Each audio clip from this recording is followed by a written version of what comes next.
Le règne de Dieu est tout proche, convertissez-vous et croyez à l'Évangile.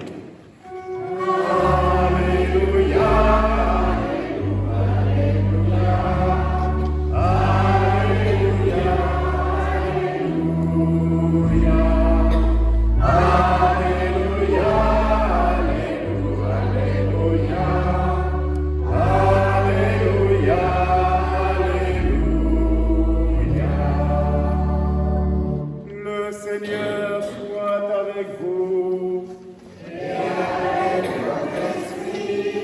Évangile de Jésus-Christ selon saint Matthieu.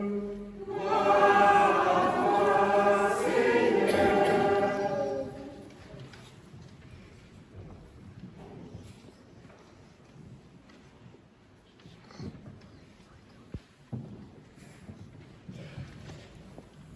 En ce temps-là, voyant les foules, Jésus fut saisi de compassion envers elles, parce qu'elles étaient désemparées et abattues, comme des brebis sans berger.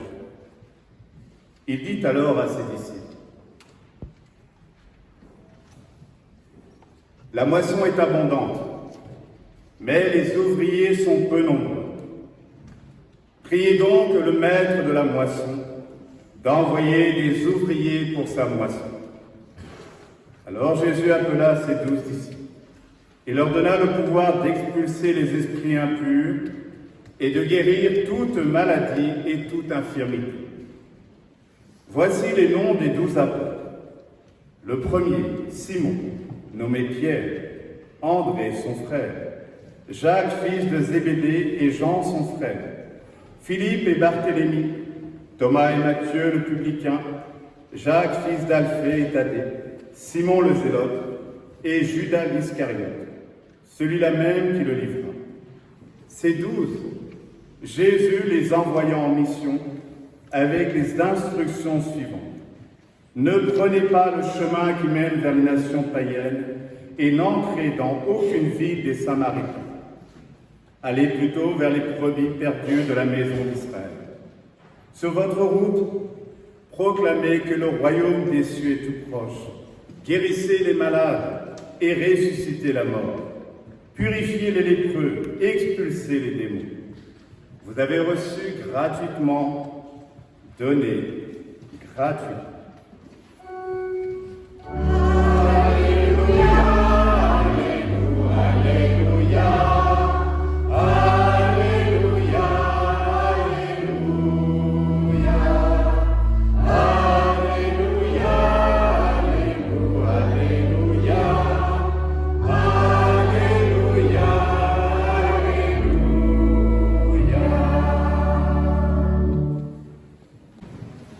Chers jeunes, nous sommes entrés avec vous dans cette belle célébration où vous allez célébrer avec nous ce jour où vous allez recevoir le corps du Christ, celui qui fait de vous ses témoins, qui veut être cette nourriture dans votre vie pour vous donner sans cesse faim et soif de lui et pour devenir nourriture pour vos familles, pour notre monde, devenir lumière pour éclairer notre terre. Oui, Dieu vous choisit pour être ses envoyés. Dans la première lecture, tirée du livre de l'Exode, nous avons entendu « Je vous ai porté comme sur les ailes d'un aigle et vous ai amené jusqu'à moi. Si vous écoutez ma voix et gardez mon alliance, vous serez mon domaine particulier. » Oui, je vous ai porté à travers vos parents qui vous ont porté, qui vous ont conduit jusqu'à cette étape importante de votre vie, à travers vos catéchistes qui vous ont transmis ce qu'elles-mêmes ont reçu, à travers notre communauté paroissiale qui se réjouit à chaque fois de votre présence et à chaque fois que vous venez avec vos parents, avec vos familles, pour leur rappeler de quel amour ils sont aimés. Acclamez le Seigneur terre entière, dit le psalmiste. Venez à lui avec des chants de joie. Reconnaissez que le Seigneur est Dieu. Ce cri de Dieu, c'est aussi votre cri à vous les enfants, pour que nous puissions, nous les adultes, entendre ces appels incessants de notre Sauveur, pour entrer dans cette communion et faire entrer notre monde dans cette communion d'amour, une communion où nous apprenons à nous reconnaître réellement frères et sœurs, enfants d'un même Père, enfants d'une seule et même grande famille. Entrer dans la communion avec Dieu pour vivre la communion entre nous. Oui, tel est le désir de Dieu pour vous. Et c'est pour cela qu'il fait de vous ses collaborateurs, pour collaborer à son œuvre de salut, pour le monde. Frères, le Christ est mort pour nous alors que nous étions encore pécheurs, nous dit saint Paul dans la lettre aux Romains, la seconde lecture que nous avons entendue. Oui, nous sommes devant un Dieu Père et non devant un Dieu juge.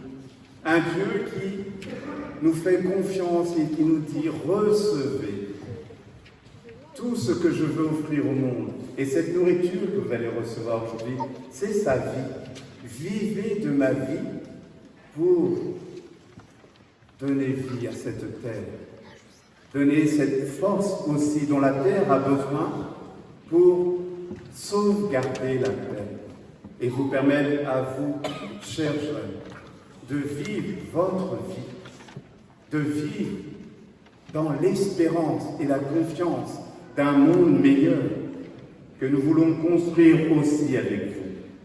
Oui, le Seigneur a donné sa vie par amour pour nous, pour donner vie au monde. Il a donné sa vie pour le pardon et pour le salut. Maintenant que nous sommes réconciliés, serons-nous sauvés en ayant part à sa vie? Serons-nous sauvés en recevant dans le sacrement de cette communion pour offrir justement au monde cette confiance? Dans l'antienne de l'Évangile, le règne de Dieu est tout proche. Le règne de Dieu, il est là, au milieu de nous, il est en vous, chers jeunes. Chers adultes, Dieu nous envoie ses messagers. Ils sont tous habillés de blanc comme des anges, pour nous rappeler cette beauté que Dieu offre à tous de réaccueillir sans cesse dans sa vie. Dans l'Évangile, Jésus, effectivement, voit les foules désemparées et il a compassion de ces foules. La compassion, un commentaire dans Prions en Église nous dit que la compassion, c'est un attribut de Dieu. Elle est la miséricorde de Dieu. Dieu a compassion, Dieu éprouve de la compassion envers les foules désorientées. Et nous entendons dans l'actualité de l'Église qu'il y a de quoi effectivement se désespérer si nous n'écoutons que ce qu'on nous donne justement à entendre. Mais nous voulons entendre justement ce que Dieu veut nous dire à travers vous. Merci d'être cette espérance pour notre Église. Elle se cultive, l'espérance, comme la compassion. Elle est la trace de l'image de Dieu que nous portons chacun et chacune en nous. Et cette espérance, vous me l'avez écrite aussi dans ces lettres. Alors, j'en ai pris quelques-unes, je ne peux pas toutes les lire, mais pourquoi vous demandez aujourd'hui de faire cette communion, de vivre de la communion de Dieu? Première, de rentrer dans la vie de Dieu. Qu'est-ce qui est le plus important pour vous à la messe? Le plus important, nous dit ce jeune, c'est de prier. Qu'est-ce qui vous plaît le plus à la messe? C'est de prier ensemble, les uns à côté des autres, les uns avec les autres. Une autre lettre. J'attends de Jésus de la paix et de l'amour. Un cri d'enfant, un cri de Dieu pour notre monde. Un autre jeune m'écrit, et merci, quelle joie en relisant justement vos mots, avec des mots simples. Les mots les plus simples sont les mots qui parlent le plus au cœur. Qu'est-ce qui vous plaît le plus à la messe? C'est de parler de Jésus, les prêtres, de prier dans le calme. Pour cela qu'on vous a invité, Patricia l'a rappelé, découvrons la joie du silence. Dieu nous parle dans le silence. La paix se fait dans le silence. De prier dans le calme et faire notre Père. Et je vous salue Marie. Oui, les prières essentielles. Un autre m'écrit avec un beau cœur. C'est joli. En cette fête où nous célébrons la fête des papas. Voilà, les enfants m'ont rappelé aussi que j'étais père. Vous savez que vous êtes tous mes enfants et que vous êtes aussi invités à prier pour moi, pour que je sois un vrai père, responsable de cette communauté qui m'est confiée, responsable de ce peuple de Dieu. Jésus, de m'avoir suivi jusqu'à ma première communion, c'est beau. C'est pas de dire je t'ai suivi, mais c'est Jésus qui nous suit. Tu as tout compris.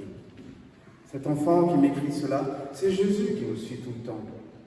Même dans nos chutes, il nous espère tout le temps, il nous appelle tout le temps. Tu m'as aidé à chaque moment, au bon moment et au mauvais moment, avec ce cœur de confiance que cet enfant a dessiné sur sa lettre. Une autre encore me dit «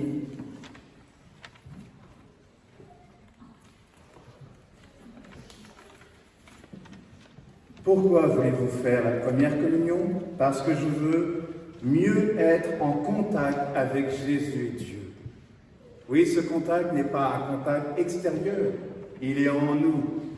Il est là, nous le mangeons, mais pour le laisser justement savourer en nous ce qu'il y a de meilleur. Qu'est-ce qui est important pour vous à la messe? Ce qui est important pour moi à la messe, c'est quand on reçoit la bénédiction de Dieu. Bénir, dire du bien. C'est pas ce que nous entendons souvent dans les actualités. Oui, notre humanité est belle, il faut lui rappeler, elle l'oublie. Et les actualités se chargent de lui faire oublier.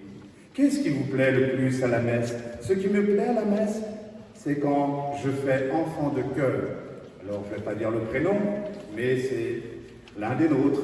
Servir, se rapprocher de l'autel et avoir envie justement de revenir et d'entraîner ses parents à la suite de Jésus. Et alors la dernière, elle est rigolote. Ça m'a fait plaisir aussi, toutes m'ont fait plaisir. J'aime bien d'aller à l'église, c'est pour ça que je veux faire ma communion, voilà, c'est simple, voilà, c'est tout simple. J'hésite si je serais prêtre, mais le truc qui me dérange, c'est qu'on ne peut pas avoir de femme. Eh oui, eh oui, ça doit être ennuyant sans personne chez toi. J'adore. La simplicité des enfants, ils m'interpellent. Je dois avouer que lire ça à minuit le soir, ça éclaire vos nuits, quoi. Mais moi, si j'ai les moyens, je voudrais être prêtre. Même s'il faut que je reste tout seul, chez moi, j'achèterai des chiennes comme le Père Charles. Eh ben, il a tout compris, vous voyez.